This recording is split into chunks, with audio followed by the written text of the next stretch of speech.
tutorial video, I will show you how to promote your website or blogger site with a YouTube post. If you haven't subscribed to my channel yet, please subscribe and click the bell icon to get updates when new content is added. Let's get started with the process.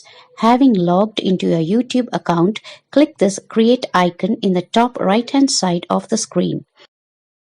Next, we need to click Create Post tab here. We will be taken to the Community tab on our channel. Here, we can add a promotional text content along with our website or blogger site URL here. We can go to our website and copy the URL link and paste it here in the post. We can also attach an image along with the post here.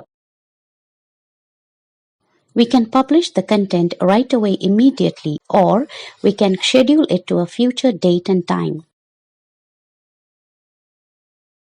We can publish the content immediately.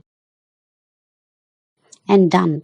YouTube channel subscribers and channel visitors can view YouTube post. With this, we have come to the end of this video tutorial.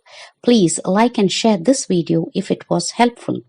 And do not forget to subscribe to my channel to get updates when new content is added. Thank you.